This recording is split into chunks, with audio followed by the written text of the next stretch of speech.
I am a really big fan of looking at student artifacts. Like, what does the student work actually say? We're going to coach better as instructional coaches when we do this. And it's also great to facilitate a team meeting or a PLC when we have that stuff in front of us. So, what I'm going to share with you now is actually a discussion transcript analysis. So, we're looking at student discourse and we're literally looking at the words. We're also looking at anything. I took this transcript years ago, so I did not add these in, but feel free to always add in things like pauses or any nonverbals that are happening in the space as well. Once you've collected that data, and you could collect it yourself as the coach, but here is the protocol that you would use with your teacher teams or even one-on-one with the teacher potentially to analyze that transcript. So here we go. I'm going to also create the slide deck and make it a freebie so you can grab it in the description, but here are the slides that I have typically been using. So when we're analyzing student work, we kind of share the why with teachers, really that we can get really specific. We can look at each individual student and strength in an area for growth. And then we also can look class-wide, what is the highest leverage move that I can make? So what's my instructional move going to be for the whole class? Or kind of zoom into one group of students who have similar attributes. And if there is a skill that needs developing for that group, like let's zoom in there. I really like, because I'm based in Massachusetts as we are recording, DESI's looking at student work protocol tool. You can find that for free on their website. And I have made kind of a handout that has adapted it because it is a little robust, but we can certainly use the thing in its entirety. You'll see screenshots right now of just what I have kind of made it into to make it a little bit more simple. But really step one is like, what is the challenge? What are you working on?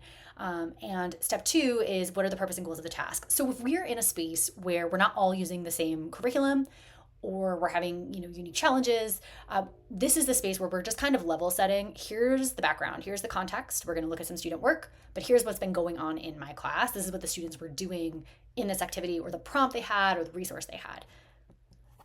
Then you are going to take a look at the individual student strengths and opportunity for growth. You're going to cite evidence. So in this case, it might be quotes from the student transcript, and you'll take a look at maybe 3 samples or so, as well as, after looking at individual samples, considering the big trends. So first, I think it's important to name, if you don't have this already, and you may have a kind of rubric that transcends grades, kind of a vertically aligned subject-specific rubric, great. If you don't, this is a very quick kind of band-aid for that. What are the most important skills you want students to demonstrate in your course discussions?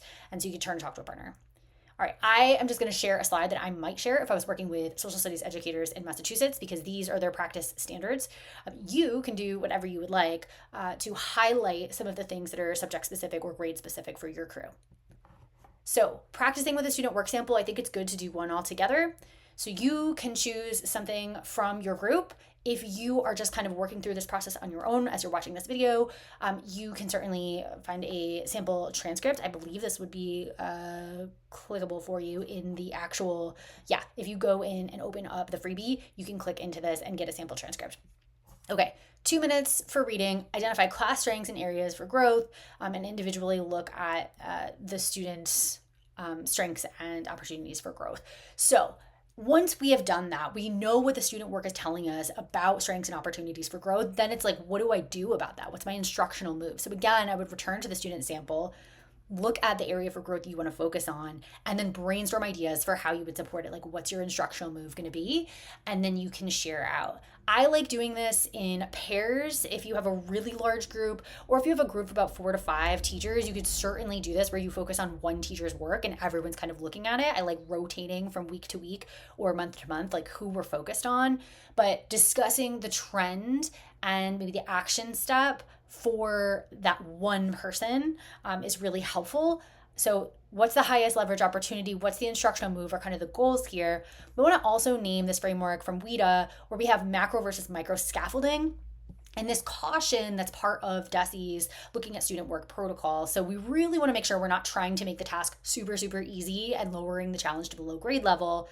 We can certainly plan some scaffolds before the lesson, but we can also do some micro scaffolding that's responsive. Students struggling, okay, great. Here's something I'm going to have on hand for a student that does struggle, but I don't need to front load that for all of the students and anticipate that all students or even particular students would have this struggle. So kind of encourage partners or team members to coach each other on this potential stumbling block here.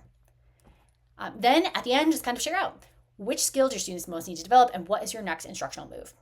I give you access to all these sites for free, so take them, make them yours, and let me know how it goes. Let me know how you adapt it, and let me know what comes out of it.